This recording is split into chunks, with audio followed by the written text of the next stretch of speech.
welcome to stage 3 for this smaller, intimate session on the madness of 2022.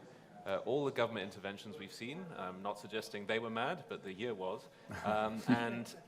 The goal of this panel, with our 3 panelists, who we're very grateful to for their participation, the goal is to discuss how the interventions can continue to take place without undermining long-term investment, the long-term transition to cleaner energy, and without taking us from the geopolitical uncertainty that we saw this year into new sources of geopolitical uncertainty. So we have some really excellent panelists with us who will be able to take us through what they think about, for instance, the price cap on Russian oil exports, on Europe's own interventions to limit the price of natural gas, all the demand destruction measures we've seen as well. So it's been a very, very interesting year from a government intervention perspective. I think the Atlantic Council is agnostic about most of these things, or has different opinions represented by different centers. I'm from the GeoEconomics Center. I'm very, very grateful to be represented here and to have been invited by our Global Energy Center colleagues. But the goal of this panel is really to look beyond what we've seen in 2022, although we will look at some of the details, and think about creating the conditions to make sure that these don't hamper what our collective goals are, i.e. maintaining investment, the transition to cleaner energy, and obviously being geopolitically wise as well. So I won't spend any more time going through what we've seen. I'll introduce our panelists briefly, and then we'll go through to questions, a small moderation, a moderated element, and then I'll open for questions to the floor. So thank you all for attending. But first we have Brian Kelly here from Sempro, who's the Vice President for Global Public Policy. We have Hunter Hunt, who's the Chairman and CEO of Hunt Consolidated Energy. And we also, last but not least, and in fact you'll be going first, Joseph, Joseph McMonigle, who's the Secretary General of the International Energy Forum. So Joseph, I seem to remember you were somewhat skeptical of the price cap on Russian oil exports at the beginning, but we're now about a month in, and there is some evidence that it's working, at least for now. The specialists in this audience will remember that the price cap was actually fixed at a level which was similar to what the level that, or the price that Russia was already selling at. So I'd be very curious to hear your thoughts on how that's going, but also feel free to broaden it out to all the sort of government intervention you've seen this year, what has impressed you and what you might be concerned about. Well, on Russia, just very quickly, I mean, actually, we don't see much of a change. I think Halima and other people have discussed this at other sessions. So it's unclear, really. I think the jury's still out on whether the price cap is working, or and sanctions as well in general. So you know, there were at the beginning of the war and the beginning sanctions. A lot of concern about large quantities of Russian energy coming off the market.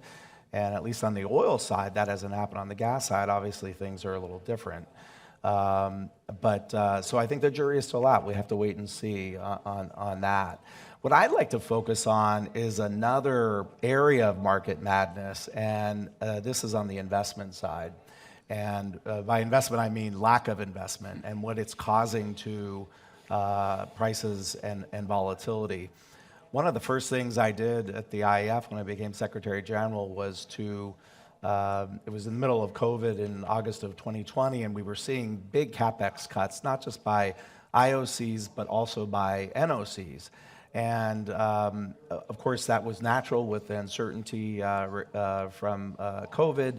But we started monitoring the CapEx cuts every year, starting that end of that year, and then for the last 3 years, we've done an investment report in upstream oil and gas.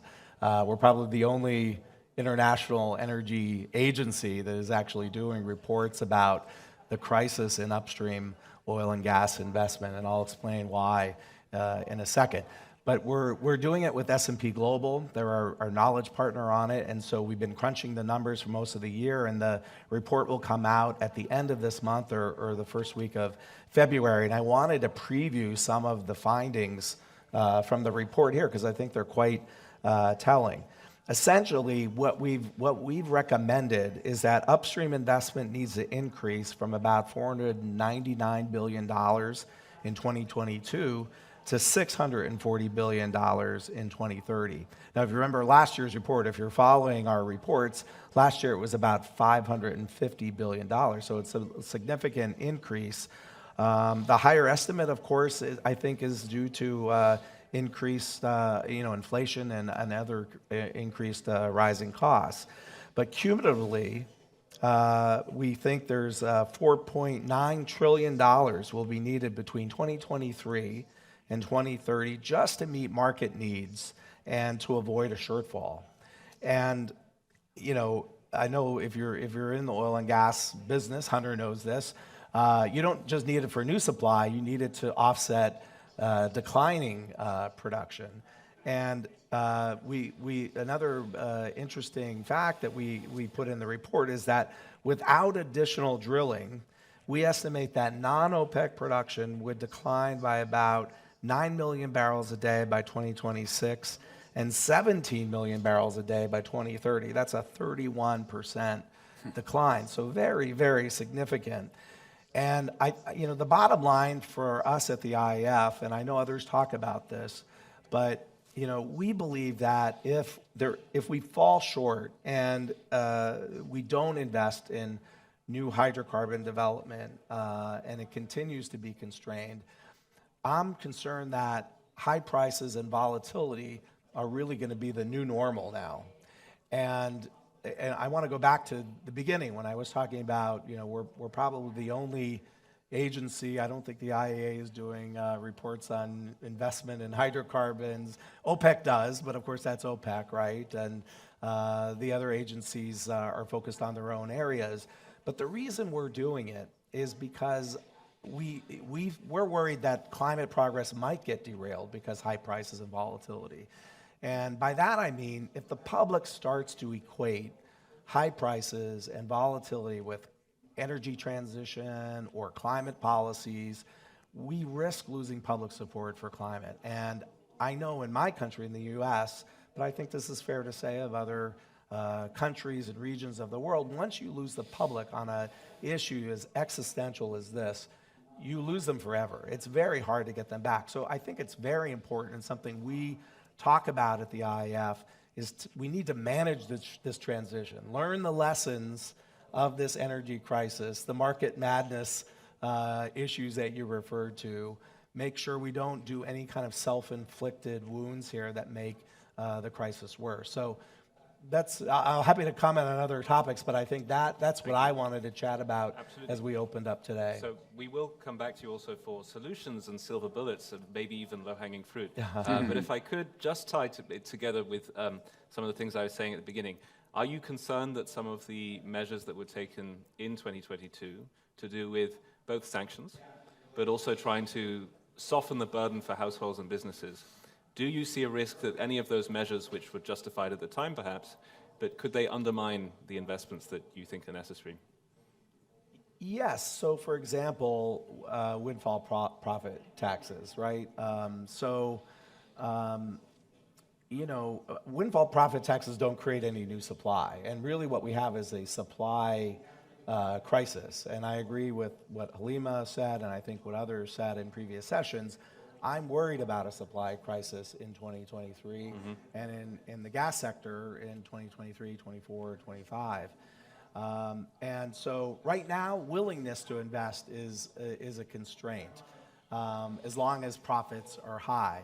But if prices decline or we put in some artificial barriers like windfall profit taxes, then capital availability becomes a key constraint. And so I think we have to be conscious of things like this. I'm very grateful that you answered that question because it provides a perfect segue into Brian's remarks. Thank you, Joe. So we're very, very grateful to Brian from Sempra for stepping in at the last minute. And we had a small discussion, Brian, yesterday about infrastructure availability. 2022 revealed that we are dependent on the infrastructure we have. Certainly in Europe's case, that was very apparent.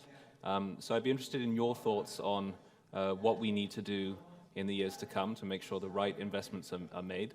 And again, if you could make the connection to the immediate policy response to Russia's invasion of Ukraine, and whether that enhances the investments or can perhaps hinder them. Thank you. Well, thank you, and it's good to be sitting between two smart people. As the pinch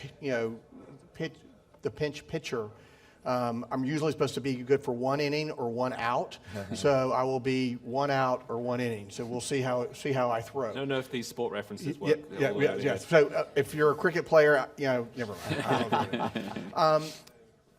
Kind of taking what Joe said is from a Sempra perspective, for those who don't know what Sempra is. So Sempra is a U.S.-based company in energy infrastructure. We serve 40 million customers in the United States. We serve 1 in 10 their electricity. And we have a large LNG portfolio to move molecules around the world. So to your question, which is very interesting, you started with the word madness. And I think you can look at 2022, and madness is the right word.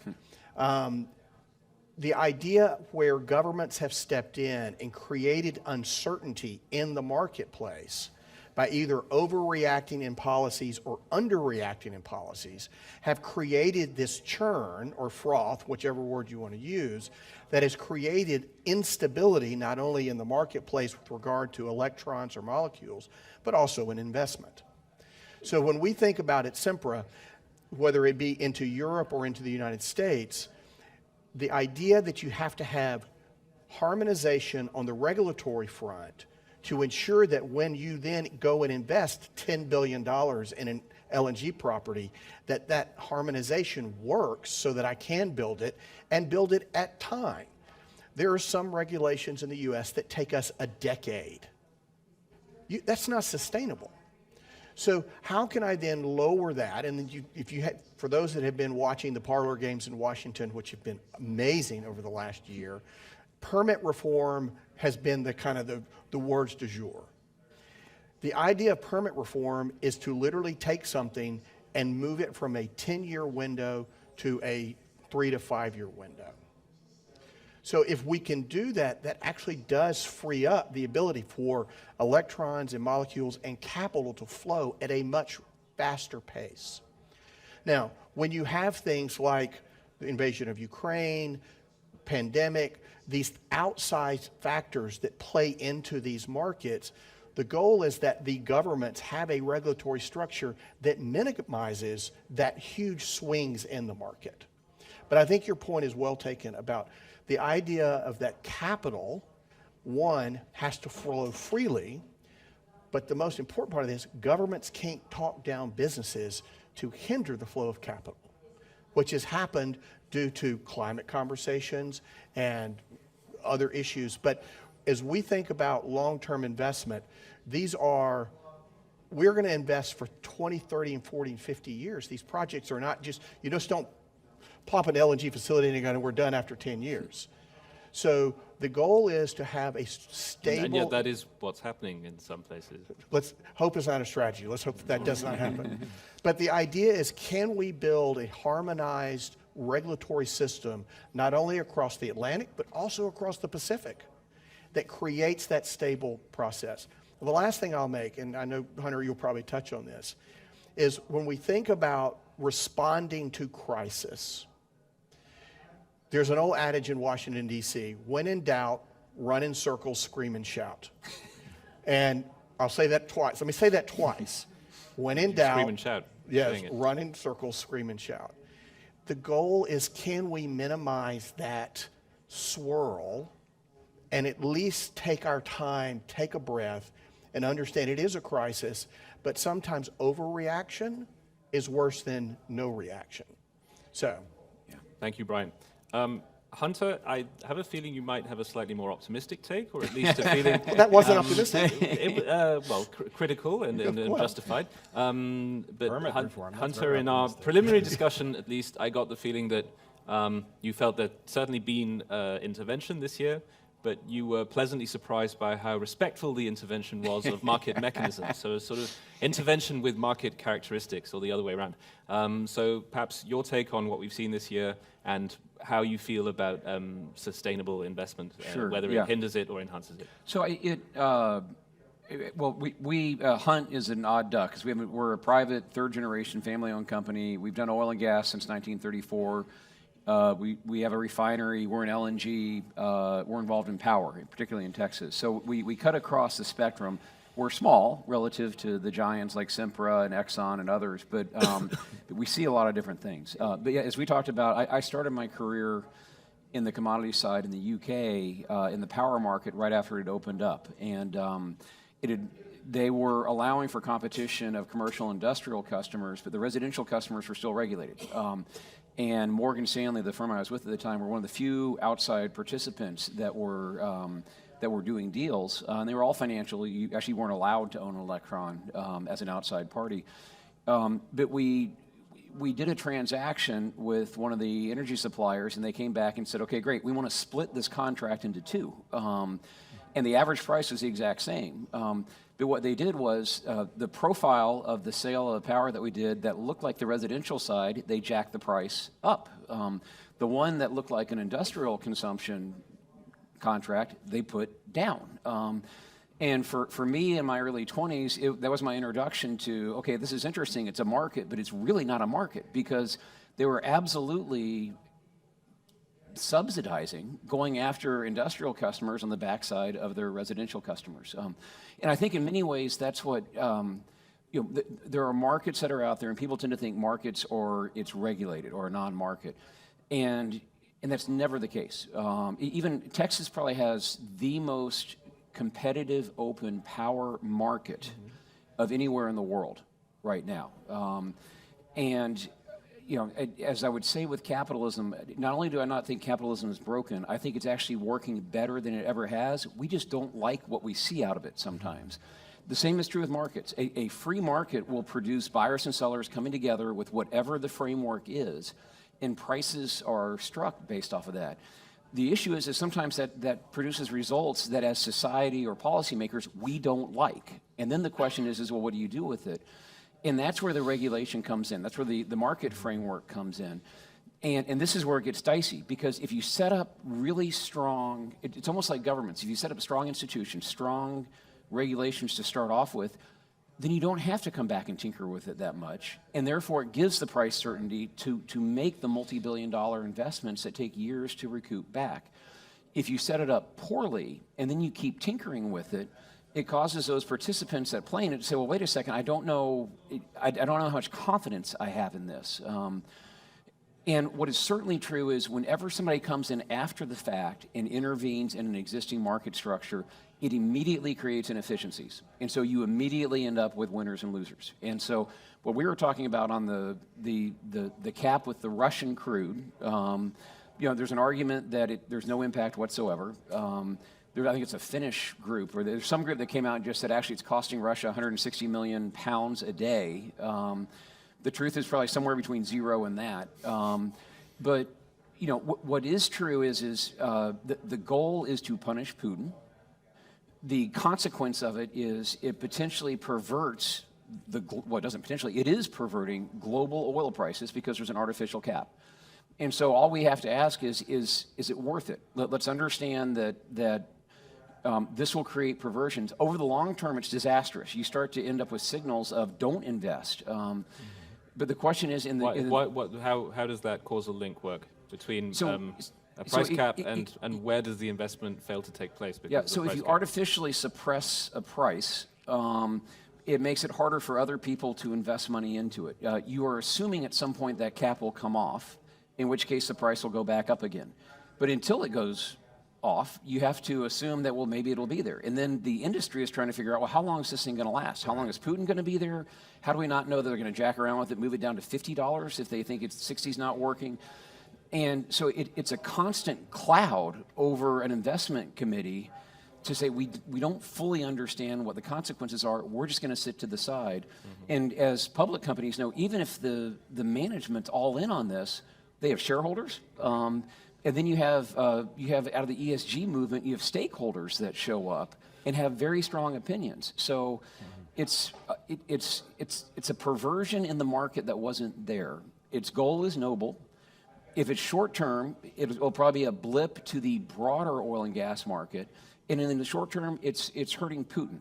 So again, that's probably okay. But the issue is A, how effective is it? You are going to have unintended winners. We probably won't like some of them. And that's, I think, the discussion people need to really be having is it achieving the objective? What you should never do is go in and mess with the mechanisms in a market once the market's up and going. Trying to put a bumper around it's one thing. When you intervene in the market itself, it's disastrous. So can I just There we are. comment on that? Yeah, I think it's absolutely. important that, one can argue geopolitically over however long sanctions have been happening by governments. They either work or they don't work, and it's kind of binary. And sometimes, and I think the history will bear out, sometimes they don't really work. But this idea of the government's creating, in essence, a buyer's cartel, right, on creating a price cap, that one of the... So, sorry to interject, but this would describe what the EU has done on gas better than what's happening on oil. Well, but It's but both, though, really. But it's a both. For us, it's a view of both, because when you set up a mechanism and say Treasury comes out with this guidance and says, well, this is what we're going to do. The problem is you're creating a mechanism that they could say we want to use at this instance, and then they go, well, let's use it on climate, or let's use it on something else. So now you're creating a hammer looking for a nail. And so, that just kind of, for us, it's like, what is the government actually going to do? And if it's not working, then they say, well, let's use it for something else. That is a concerning issue down the road, whether it's oil or gas. Yeah. So If I could just real quickly follow into that, it's an easy example.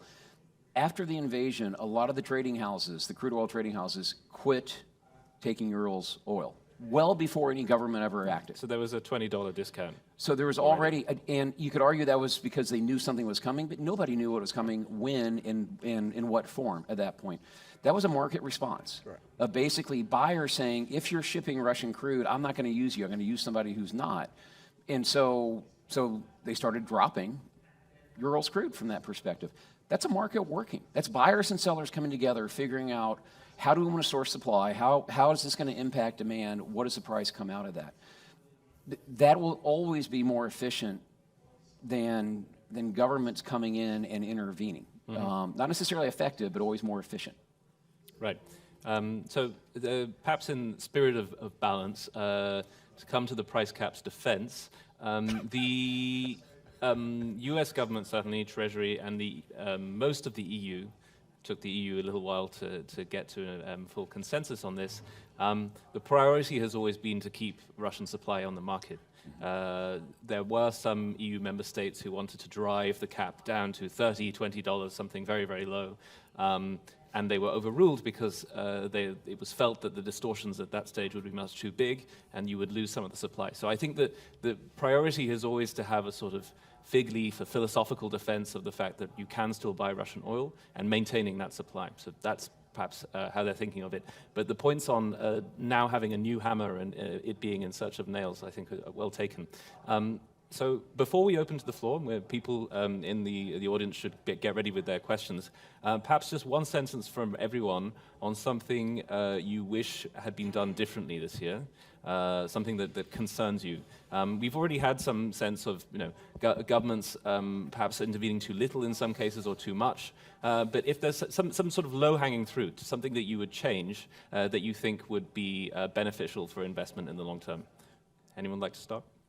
I mean, I'll start, and I think it gets lost that you have to have electrons and molecules to have a successful, I guess, country or whatever, that the consumer is that. And if I could kind of go back and wave a magic wand, it would be that that both issues, whether it be oil, liquids, gas, and or electrons with building power grids, that there was a uniform understanding that whether the energy transition doesn't actually mean less energy, it actually means more energy, and that you have to build at the same time.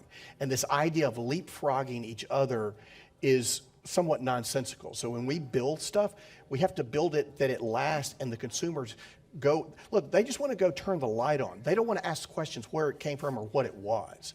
So that in itself, and watching what's happening in the UK with energy prices and other places in Europe, We saw that in Texas, and we saw it in California. The goal is to mitigate that. And I think just having a uniform thought process of how to manage a transition, being well thought out without the old adage, run in circles, scream and shout, would be very welcomed. Right.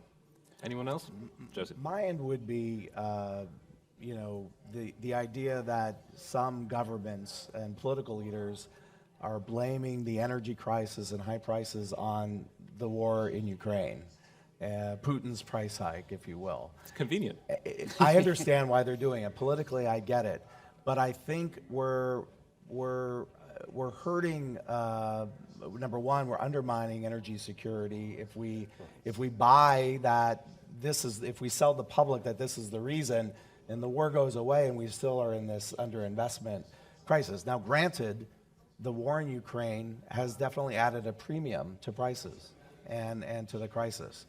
But before the war even started last December, and the ministers discussed this morning, natural gas prices were sky high in Europe and parts of Asia. Oil prices were already on the rise, and this is really, back to what I talked about before, a underinvestment in hydrocarbons. You know, sometimes I listen to oil company CEOs, not Hunter, but big IOC CEOs, who say the cure to high prices is high prices. And you can't blame them for saying that. They've been through so many boom and bust cycles. But this time it's different. We've made policy decisions that are making structural changes to supply. And unless we come to terms with that and make changes, as I said, high prices and volatility will be the new normal.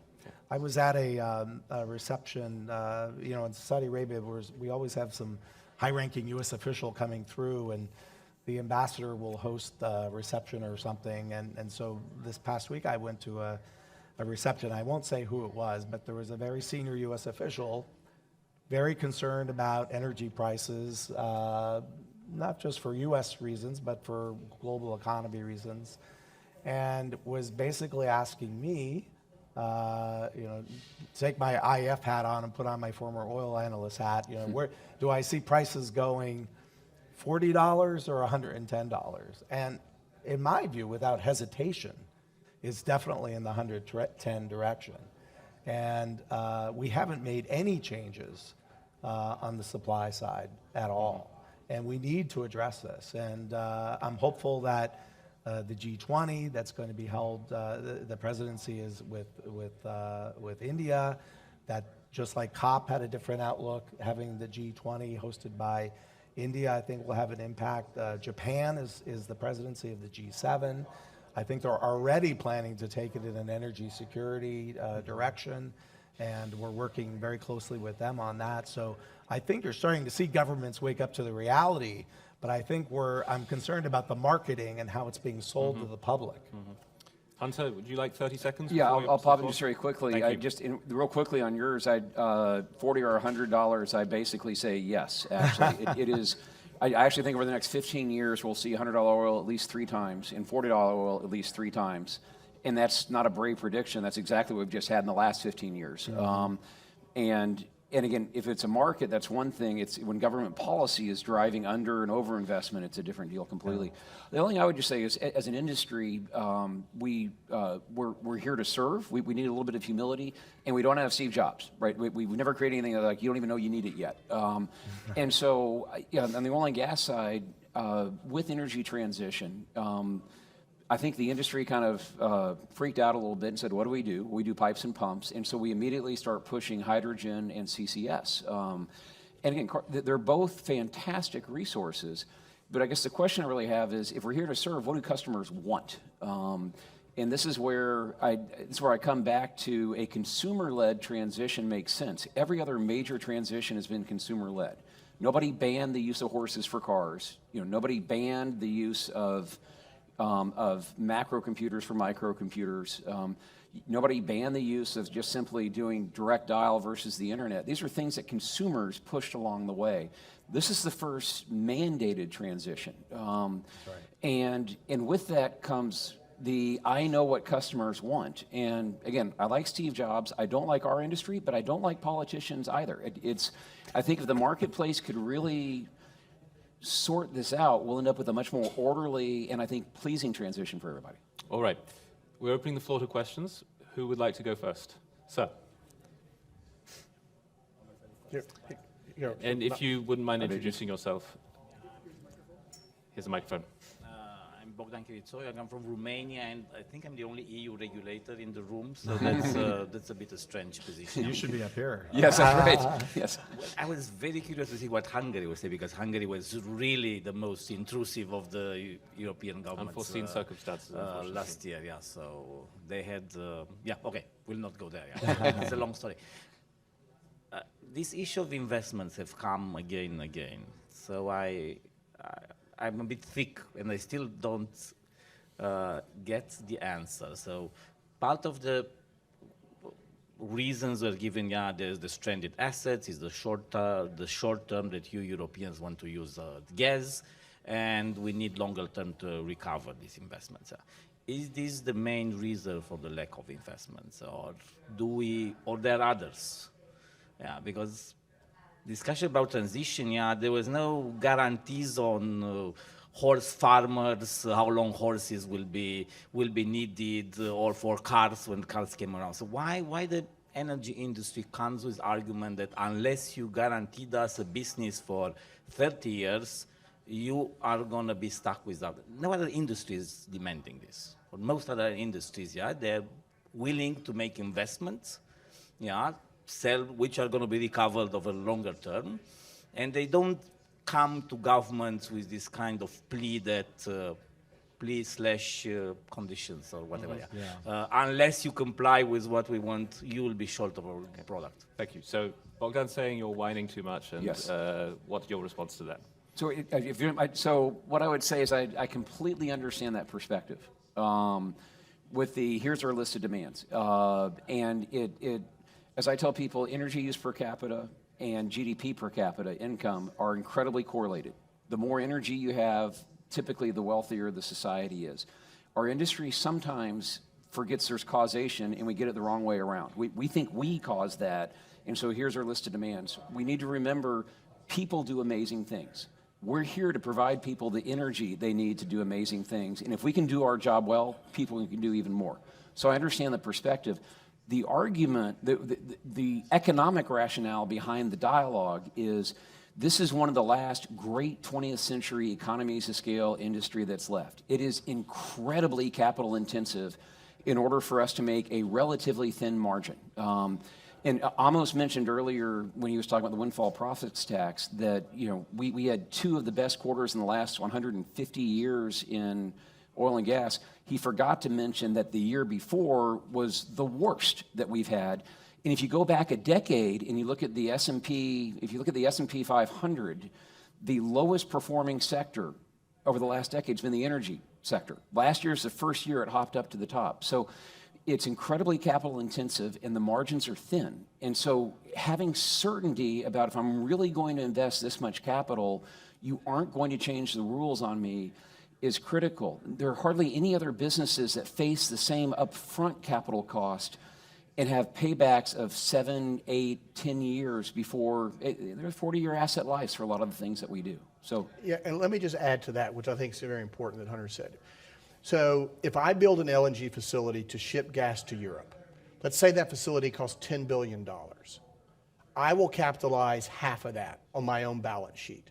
So I need then for $5 billion to find counterparties that are credit worthy to help share the risk. So I am not going to be allowed to get the banks to fund me for that additional money if the risk is too high and the risk of default is there. So the idea of doing some of these investments, because they are 20 years to recoup, as Hunter's talking about, the risk factor, my shareholders and the banks will not allow me to make those investments. So I get captured by trying to find counterparties that can achieve, whether it's national backing, European investment bank backing, whatever, to provide the risk mitigation that needs to have that happen. I mean, you can speak to that as well.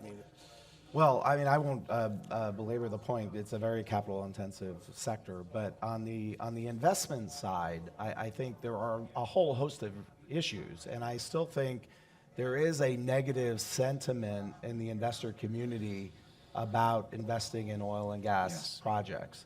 And from the company's perspective, I think COVID was a big uncertainty that slowed down investment.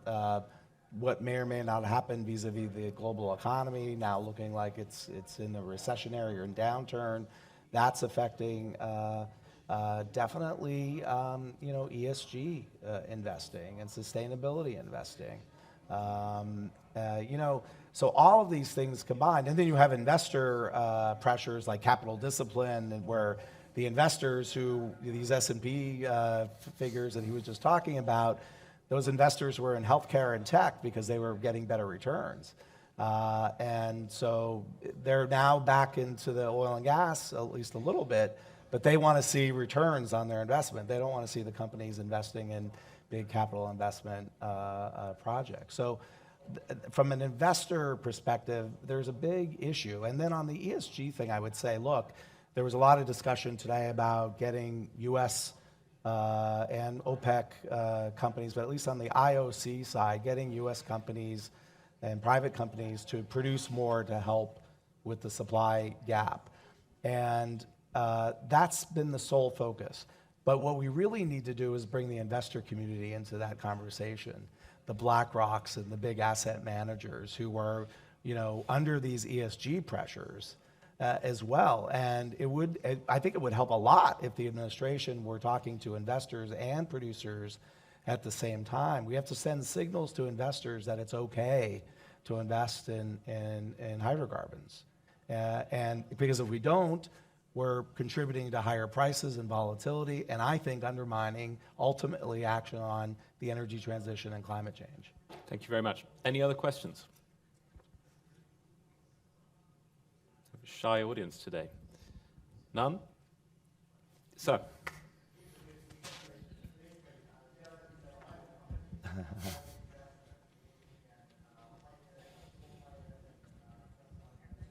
Thank you. If you wouldn't mind introducing yourself. Thank you. Sure. Michael Leahy with Chevron. I'm just curious if the panel wants to talk a little bit, given the sort of discussion earlier on price caps. In February 5th, we're going to have, as Amma sort of alluded to this morning, the product price cap implementation deadline. And it seems that could be significantly more impactful potentially. Just wondering if the panel has thoughts on how that plays out, and get your thoughts on the price cap. Thanks very much for that question. Brings us back to what I've been trying to get you to talk about since the beginning. So here we go.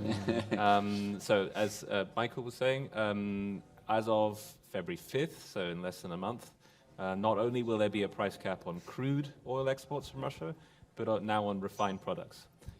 With, people fear, more opportunities for arbitration, more pressing questions for the competitiveness of people who are still buying Russian oil and whether that will be enhanced compared to those who do no longer buy Russian oil.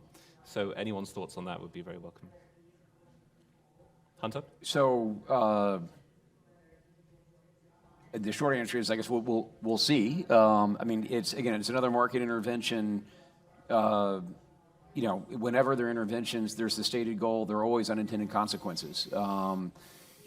People forget the financial crisis. We saved Bear Stearns. We didn't on Lehman Brothers, and kind of, the rest was history in many ways. And so it's unclear as you intervene again what occurs, whether it'll have a same relatively de minimis impact to the flow of oil and products in the world, and people are still primarily living their lives in many of the same ways that they were before, obviously with the Ukraine excluded with that, or if this one actually will have consequences that we can't model or predict. So I just don't know. Let me be really clear. I'm a big fan of anything that can cause Putin to go bankrupt. So I support the goal. The question is the tool, and I'm not smart enough to figure out what will occur. Anyone else? I think it has the potential to be a lot more impactful than the crude one, and particularly so for Europe, especially on the diesel side. I think one of the key factors on how bad it may not be bad, the degree at which it may not be impactful, is what happens in China and with China's refineries and exporting products from China. And we're starting to see maybe some exports from China. If that happens, that will be helpful in terms of global product supply, and maybe the impact won't be as bad. But I don't think we know yet. That's the jury is still out on that one. Right. Unless you want to add anything? No, I just want to say something positive at the Please. end. Actually, I was Yes. going to do the same. So everyone, that's Nothing exactly where I negative. was going to take you. Concluding remarks, positive thoughts, rainbows, sunshine, or but, in a realistic context, of course. Your outlook, starting with you, Brian. So look, at Sempra, we are incredibly bullish on the next 30 to 40 years. It is going to be an amazing ability to watch industry lead the technology race on energy transition. And it is going to be industry that leads this. It is not going to be government. And I think when you look across the panoply, the US, the EU, Middle East, and in Asia, the ability to get consumers lower prices, help lower energy poverty, that is an amazing place to be. And the opportunity to drive that process is very exciting. And look, as a company like ours, it is every day I get to go to work and think about how we're going to drive that process. That is very exciting. Now, the goal is to get government out of the way and work with government as a partner, to be honest. But just that opportunity to be in a place like this where you can then sharpen steel and meet these incredible people, that is an exciting day. So I started negative, and there are some headwinds, but the opportunities are immense about what's coming. And as we've thought about the last kind of century, thinking about going from a flip phone to an iPhone in basically 20 some odd years, I think that's going to happen in the energy space. Yeah. So one thing that just hit me is we're three Americans talking to an international group. So that's let's start there. I apologize. It wasn't designed that way. It wasn't We designed wish that it way. had been otherwise. We're 4.5% of the world's population and falling, 20% of the hydrocarbon usage and falling. But I'll just simply say, as an American watching Europe right now, it is amazing. It is absolutely amazing to see such a holistic and effective response to a 21st century bully that has to be stopped. And for us, we watch news stories on TV. For y'all, it's either first order effects or a very close second order effect. And so it's incredible. You look at that kind of market disruption, and you look at it across the totality of all of these competitive markets that exist in Europe. And if you're a regulator, how could you not be saying, or a government, I've got to hop in and do something, because this feels like this could be existential. And just right before here, there's a group called Aurora out of Oxford. They do a lot of great power and gas marketing kind of number crunching across Europe. It's staggering to see the number of government interventions, but to your point, at the moment, the markets are working. They have boundaries around them, but they're working. And to see the demand response that's occurred is just staggering. So, to be crystal clear, markets are fantastic, and markets have to be governed. What you don't want to do is create long-term harm, but it is just lovely to see what's gone on in Europe. Right. We started with you, Joseph. We'll finish with you. Well, thanks. Yeah, I would say three things. Number one, I think the crisis has really, forced people to deal with the realities. And even countries had to abandon biases against certain types of energy sources because of the reality. And that's a good thing. That ultimately is a good thing for solving the energy security crisis. Second, Dr. Sultan's speech this morning was amazing. And he said two things that really struck me. One was of the goals that he wants. One is to listen, which I think is really important, because up until Sharm el-Sheikh, really the energy industry was left out of the conversation. And we can't solve this problem without the energy industry. We need these big IOCs and NOCs to scale up these energy transitions. We need them to be part of the decarbonization strategies. So that's important. Listening to countries in Africa. This year, Sharm el-Sheikh, it was the Africa COP. And the African leaders went. They didn't shy away from addressing these issues. And, Heathrow Airport uses more energy than the entire country of Sierra Leone. And Western people don't get this. And if you spend time in the southern parts of the world, you understand it's not about stranded assets, it's about stranded lives. And I think finally, Africa is being listened to. And lastly, the other thing that Dr. Sultan mentioned was practical solutions and pragmatism and having people work together to find common ground. And I agree. I think if we can do that, even things on natural gas. I mean, look, the U.S. power sector in the U.S. reduced carbon emissions by 30% from 2019 to from 2005, just from coal to gas switching. Coal to gas switching. If we could do that globally, we'd make great progress on these issues. So I'm hopeful that what Dr. Sultan talked about, and I know he can do a lot of amazing things, I'm hopeful that his very optimistic view, I hope that it comes true later this year. Thanks very much. So some hope, some optimism from everyone at the end of this panel, which I very much enjoyed. Thank you for attending, and thank you for participating, Hunter, Brian, and Joseph. Before we applaud them for their remarks, I have some housekeeping to tell you about. First of all, the beach party, all-important beach party at 7 p.m. for those of you who aren't going to private dinners.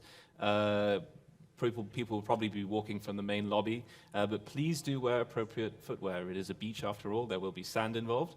The second piece of housekeeping is the Night Owl session, which I'm personally very excited about, on Russia, at 9:30 p.m., and that will be upstairs on the first floor in one of the meeting rooms, but it will be well signposted. So thank you to our panelists. Thanks to all of you for attending, and see you soon.